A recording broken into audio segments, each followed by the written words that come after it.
couple weeks ago, I guess actually probably closer to a month ago, I made a video where I talked about my experiences using Pop Shell, and honestly, I really enjoyed it. It did a lot of things right for me. Honestly, I installed it to make that video, and then I ended up using it for like a couple weeks. If you go back my first couple streams, I'm still using it. Like, it became a very nice experience, but over time, I started to miss i3. I honestly really enjoy the traditional tiling window manager experience. I think for kind of my expectations and how I use my computer as a developer, content creator, I like using that kind of keyboard centric shortcut first layout and kind of that more granular control, you know, being able to swap into floating windows if you want, put it into tab mode. Like, I just like having all those options. So PopShell started to scratch that itch. It gave me nice tiling behaviors and a bit of customization. You know, with GNOME extensions, you can cover some of the other things. But what I really didn't like was just how restricted you were. I mean, if there wasn't like a settings button, it was very difficult to work with things. I found that it just wasn't as smooth of an experience as what I'd come to expect from my i3 kind of config. And so I slowly started to resent PopShell just a little bit. I think it's a great tool. I really do enjoy it. Going back to the Regolith Desktop environment, there is a lot to like here.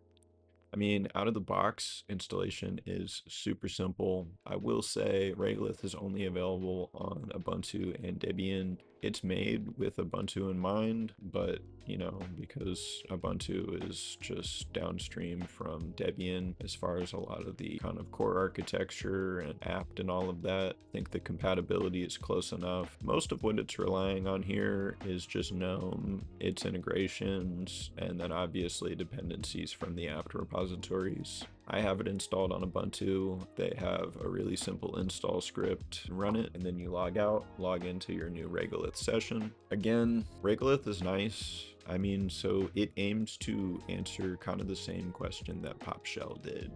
It is a tiling window management solution with your GNOME integrations still close by. For me, I like this. There's probably about 75-80% of the stuff that I'm doing on my computer that I want to do it in the command line, but I will be so honest, when I'm in like just full i3 and I can't do simple things like open up the settings if I want to just make like a quick fix to a display, I don't always want to start working with render, you know what I'm saying? And so I like the way that Regolith approaches this. I am a little bit uneducated here. I could have done more research on this, but it honestly didn't seem that important. It seems to leverage, I believe it's called GNOME Flashback. I don't know if it is a like fork or derivative of GNOME itself, or if it's just some kind of like proxy that allows the rest of the systems to like call back and interact with the GNOME stuff. Either or, what it looks like in practice in Regolith is that you just have access to all of your standard GNOME apps. So you can connect to Wi-Fi or manage your Bluetooth or change your monitor settings. Like, you can do all that from the settings. You have the Nautilus Files app. All those like just little quick GUI options remain available to you, and they also have their own shortcuts, which is cool. There's a bunch of different bindings. They all open like just settings, but they take you to different pages in there. And so I thought it was cool that it wasn't just like the one binding for the one menu. They take it a little bit further, you know, and kind of highlights that advantage of the fact that you're in a like tiling window manager first now. And that's where we kind of break off from PopShell, right? PopShell is GNOME first. It adds the tiling and those kinds of behaviors on top. This is the other way around. We're just using i3, PCOM, and I think it's Polybar. It's not Polybar, it's i3 bar. And so we're just using these existing tools, and what I really enjoyed was this was basically the same stack I was already using. I mean, I was using Polybar on my setup.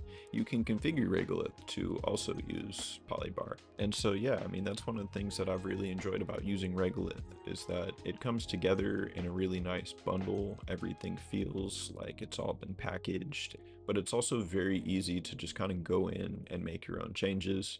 Like, Regolith handles the backgrounds by default. You can disable their own handling of it and then just write your own little hooks that will then kind of enter that launch sequence. And so now I'm using Fe to render my backgrounds instead of whatever they were doing behind the scenes. There's some kind of just convenient features, things that, you know, you expect, you know, stuff like your app menu and your shortcuts for your terminal, your web browser, stuff like that. They have this great shortcut. It's mod shift question mark. So I guess just mod question mark. The shift is implied.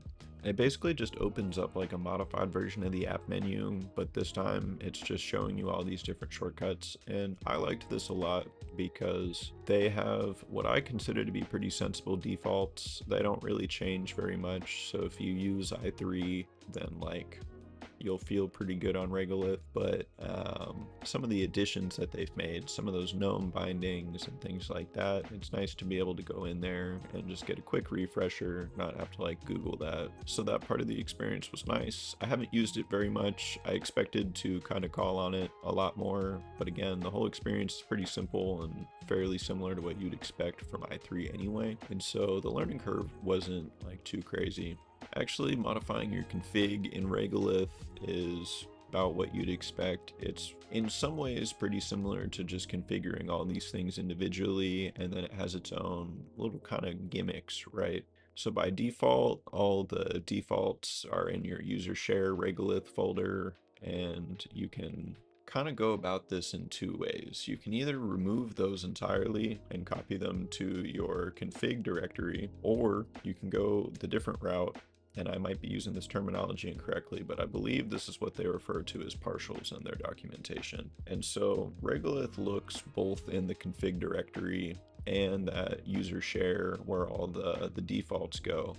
And so in your config, you can just actually propagate like the additions you want to make to the base configuration, so long as you're just adding things on top. And then if you want to like make a like full change to something like the i3 or the pcom configuration, then you'll copy that into your .config directory. I don't think I fully understand this yet. Every now and then I will edit my config file and there will be two bars, and I realize that I have modified it in both places or one place and they're both being called. This shouldn't be so hard for me, but I'm just still wrapping my head around it. It feels kind of familiar to the way that SXMO on the PinePhone was kind of handling things, because outside of those kind of main config files, you also have your i3 rocks stuff. These are your notifications for your i3 bar. And so for these, you actually just make these little numbered scripts and they call on behaviors. The number at the front of the file name actually tells it where on the bar it goes, I think. But you can also configure these for other things, like the wallpaper behavior I described earlier. I just created an exec always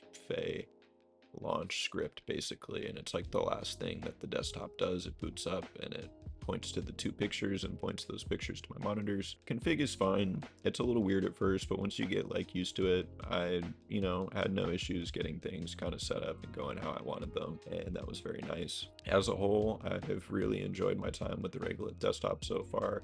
I like Regolith. It's not trying to do too much. I think honestly my biggest complaint is their documentation isn't great. There's plenty of stuff in there, but for like everything that is in there, there's like 3 things that could be better explained.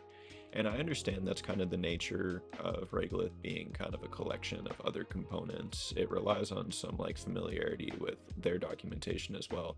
But Regolith has its own way of interfacing with these things. I'm kind of glossing over right now, and it's just because I haven't fully figured them out, is Regolith looks. There's not much to figure out if you're just interested in using them. You can either install them through apt or through their GitHub repositories for them, and basically they're just these pre-configured themes. It'll modify like your GTK themes, your color themes, and I mean, so yeah, like X resource kind of stuff. So it is kind of like, I don't know, I've never used Hyperland, but it is kind of like that little theme menu you see on every Hyperland post on Reddit, where they select a wallpaper and everything themes with it. It's like that, except it doesn't have all the ridiculous animations, and there's no anime girls in the default options. So it's pretty cool. I wanted to make my own because they have Solarized Dark, but they don't have Solarized Light, and it's just a palette swap.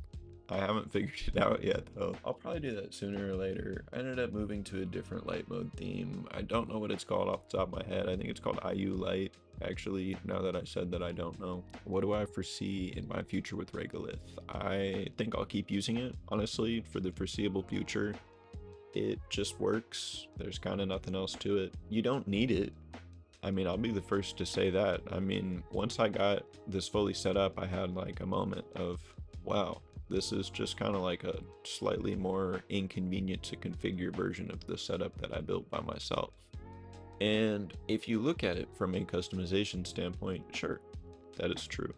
But I kind of like the idea of having a more like just kind of sterile environment. It feels like a good in-between, right? I think just the kind of out-of-box usability and kind of just how nice it all looks. So yeah, I think I'll continue using Regolith. If I do make the switch to Debian, I think the first thing that I'll do is install Regolith on top of it. Thanks for taking some time out of your day to hang out, and hopefully I'll see you in the next one.